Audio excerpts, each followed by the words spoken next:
ఏంటి ప్రపంచం మొత్తం ఏకమై వచ్చినా ఇజ్రాయెల్ను ఓడించలేరా?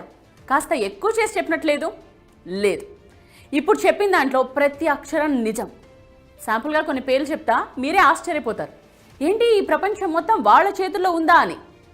జీసస్ ఆఫ్ నజరత్ ఒక యూదుడు, ఆల్బర్ట్ ఐన్స్టీన్ ఒక యూదుడు, కార్ల్ మార్క్స్ ఒక యూదుడు, వ్యాక్సిన్ సూదిని కనిపెట్టింది ఒక యూదుడు, పోలియో వ్యాక్సిన్ కనిపెట్టింది, లుకేమియాకు మందు తయారు చేసింది, హెపటైటిస్ బి మందు కనుగొన్నది, micro processing chip, nuclear chain reactor, traffic lights, optical fibre cable, stainless steel, sound movies, telephone microphone, video tape recorder, polo company, Levi's jeans, Starbucks, Google, Dell computers, Oracle, Baskins and Robbins, Dunkin Donuts, CNN, ABC, Washington post.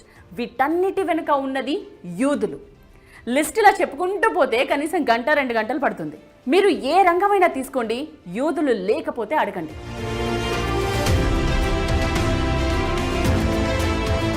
Okay, coming to the point.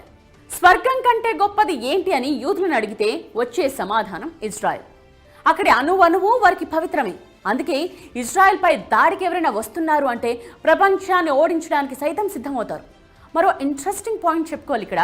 ప్రపంచంలో యూదులందరినీ కలిపితే రమారమి 1,60,00,000 మంది ఉంటారు అంతే.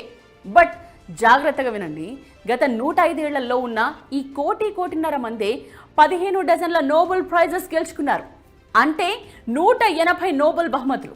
So తమ బ్రెయిన్లో 1% Israel కోసం పెట్టినా, తమ సంపాదనలో 0.5% ఇజ్రాయెల్ కోసం ఖర్చు చేసిన, తమ ఆవిష్కరణల్లో 1-2 ఇజ్రాయెల్కు వినియోగించిన ఈ ప్రపంచం మొత్తం వారి ముందు దాసోహానిక తప్పదు.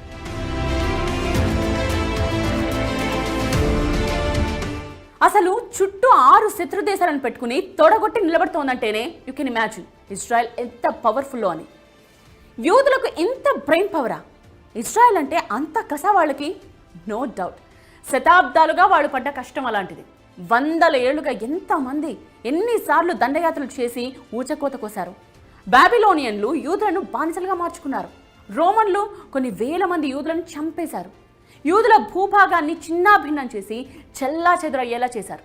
తలదోచుకోవడానికి వేరే దేశాలకు వెడితే అక్కడా పట్టుకుని చంపేశారు. స్పెయిన్లో యూదులను తరిమి కొట్టారు. యూరప్లో కట్టగట్టి అందరినీ సామూహికంగా చంపేశారు. యూదుల తత్వం ఒక్కటే, ఎక్కడున్నా సరే అధికారంలో ఉండాలి, వ్యవస్థపై ఆర్థికంగా పట్టు సాధించాలి. ఇవే కోరుకుంటారు వాళ్ళు. బహుశా ఆ లక్షణమే హిట్లర్కు యూదులపై ద్వేషాన్ని పెంచిందేమో. దాదాపు 10 లక్షల మంది యూదులను ఊచకోత కోసాడు హిట్లర్. అలా 100 ఏళ్ల పాటు ఎక్కడెక్కడో తలదాచుకున్న యూదులు 1900-2000 మధ్య తిరిగి ఇజ్రాయెల్ చేరారు. అందుకే ఇజ్రాయెల్ అంటే వాళ్ళకి అంత ఇష్టం, అంత పవిత్రం.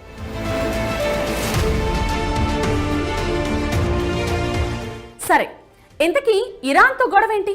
దీనికి ఆన్సర్ చెప్పుకునే ముందు కాస్త హిస్టరీకి వెళ్ళాలి. హోలీ ల్యాండ్, పవిత్ర భూమి. ఇజ్రాయెల్, పాలస్తీనా దేశాలు, జోర్డాన్, లెబనాన్ దేశాల్లోని కొన్ని ప్రాంతాలను కలిపి హోలీ ల్యాండ్ అంటారు. జాగ్రత్తగా గమనిస్తే ఇప్పుడు చెప్పుకునే ఈ దేశాల్లో ఇజ్రాయెల్ తప్ప అన్ని అరబ్ దేశాలే. బాగా గుర్తుంచుకోవాలి ఇక్కడ, ఈ హోలీ ల్యాండ్ను ఐక్యరాజ్య సమితి 1947లో విభజించింది. ఇజ్రాయెల్ను ఓ దేశంగా ప్రకటించింది. తమ పవిత్ర భూమిలో ఇజ్రాయెల్ కోసం ఒక ప్రాంతాన్నిచ్చి దాన్నొక దేశంగా గుర్తించడం ఏంటి అనేది అరబ్ దేశాల కోపం, ముఖ్యంగా పాలస్తీనా. సో పాలస్తీనా సివిల్ వార్కు దిగింది. ఈజిప్ట్ ఏమో గాజాన్ లాక్కుంది. జోర్డాన్ వెస్ట్ బ్యాంక్ ప్రాంతాన్ని కైవసం చేసుకుంది. అప్పటికే యూదులు మహాశక్తిమంతులయ్యారుగా. 1967లో జస్ట్ 6 రోజుల యుద్ధం చేసింది ఇజ్రాయెల్, అంతే. ఈజిప్ట్ నుండి గాజాను, జోర్దాన్ నుండి వెస్ట్ బ్యాంక్ను వెనక్కి తెచ్చుకుంది. బట్ గాజా నుండి ఇజ్రాయెల్కు నిత్యం దాడి ఎదురవుతూనే ఉంది. కారణం గాజాను హమాస్ పరిపాలించడం. ఆ హమాస్కు ఇజ్రాయెల్ని ఎదిరించేంత ధైర్యం, సాహసం ఎక్కడదంటే Palestine, Iran and other Arab countries. హమాస్కు ఇరాన్ పరోక్షంగా ఆయుధాలు సప్లై చేసింది, కావాల్సిన ధన సహాయం కూడా చేస్తూ వచ్చింది. సో ఇప్పుడు లింక్ తెలిసిందిగా, ఇరాన్ అంటే ఇజ్రాయెల్కు, ఇజ్రాయెల్ అంటే ఇరాన్కు ఎందుకంత కోపమో.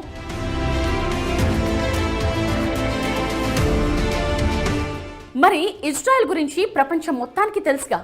పోయి ఇజ్రాయెల్తో ఎందుకు పెట్టుకుంటోంది ఇరాన్? కొన్నేళ్లుగా ఇజ్రాయెల్ను ఓడించేందుకు ఇరాన్ చేయని ప్రయత్నమే లేదు. అణుబాంబ్ కోసం ఎంతలా శ్రమిస్తోందో. ఇజ్రాయెల్పై వేస్తుందో లేదో తెలియదు, కానీ ఏం చేసైనా సరే అణుబాంబులు తయారు చేసుకోవాలనే లక్ష్యంతో ఉంది. ఇజ్రాయెల్పై ఎప్పటికైనా పైచేయి సాధించాలనే తపన దాంది. కానీ ఇజ్రాయెల్ ముందుకు పోనిస్తేగా ఇరాన్ను. ఎప్పటికప్పుడు ఇరాన్ న్యూక్లియర్ ప్లాంట్స్ను నాశనం చేస్తూనే వస్తోంది ఇజ్రాయెల్.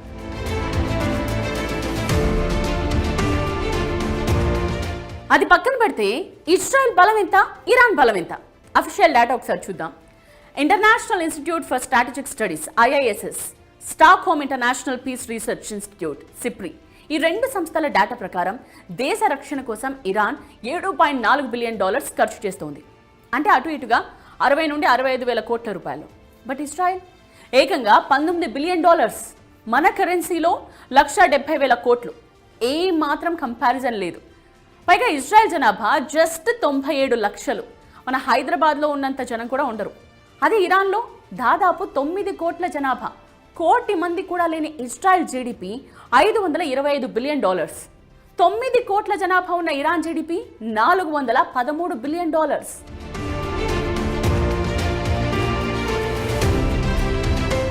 సరే, ఈ రెండు దేశాల సైనిక శక్తి ఎంత అది కూడా చూద్దాం.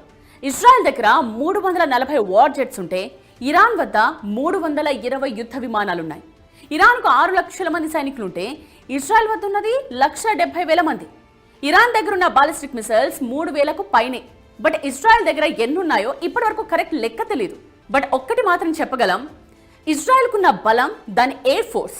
ఇరాన్లో కీలక లక్ష్యాలపై దాడి చేసే సత్తా ఉంది దానికి. ఇరాన్కు ఎన్ని మిసైల్స్ ఉన్నప్పటికీ ఇజ్రాయెల్ గగనతలాన్ని రక్షించేందుకు ఐరన్ డోమ్, ఆరో సిస్టమ్స్ ఉన్నాయి. ఈ ఐరన్ డోమ్, ఆరో సిస్టమ్స్ ను బ్రేక్ చేయడానికి ఇరాన్ పడ్డ కష్టం అంతా ఇంత కాదు. వాళ్లే చెప్పుకున్నారు ఈ విషయాన్ని. America air defence system third Patriot ను సైతం ఛేదించగల సరికొత్త బాలిస్టిక్ మిసైల్స్ తయారు చేశామని చెప్పింది ఇరాన్. తాము తయారు చేసిన సరికొత్త వార్ హెడ్స్ డైరెక్షన్ ను మార్చుకోగలమని చెప్పుకుంది. మొన్న వాటిని ప్రయోగించే ఇజ్రాయెల్ ను దెబ్బతీసింది ఇరాన్. అందుకే అత్యంత శక్తివంతమైన ఐరన్ డోమ్, ఆరో ఎయిర్ డిఫెన్స్ సిస్టమ్స్ ను ఇరాన్ బ్రేక్ చేయగలిగింది.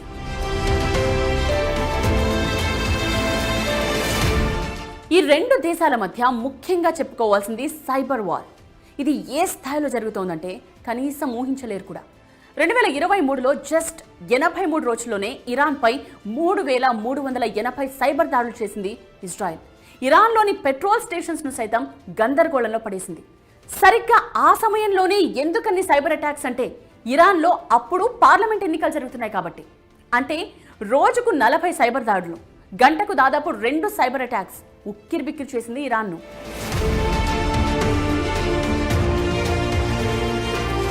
సరే, ఇంతకీ ఎవరు గెలుస్తారు ఈ యుద్ధంలో? ఖచ్చితంగా ఇజ్రాయెలే. ఎందుకని వన్ సైడ్ తీసుకున్నారా అని అనుకుంటారేమో. ఇది సొంత అభిప్రాయం కాదు, ఇంటర్నేషనల్ ఎక్స్పర్ట్స్ కూడా ఇదే చెప్తారు. ఎందుకంటే ఇరాన్కు ఎంత శక్తి సామర్థ్యాలున్నా ఇజ్రాయెల్కు అమెరికా సపోర్ట్ ఉంది. అసలే ఇజ్రాయెల్ మోస్ట్ పవర్ఫుల్ కంట్రీ మిలిటరీలో. సైనిక శక్తిలో ఇజ్రాయెల్ చాలా ముందుంది. అలాంటి దేశానికి అమెరికా తోడైతే ఎవరైనా బూడిదవ్వాల్సిందే. బట్ అంతవరకు వెళ్ళదు పరిస్థితి. అలాగని ఇరాన్కు భారీ డ్యామేజ్ చేసేంత వరకు ఇజ్రాయెల్, అమెరికా ఆగవు. సో ఈ యుద్ధం ఎంతవరకు పడుతుందో చూడాలి. ఇది వాల్టి నేత్రాస్ లెన్స్. నేత్ర.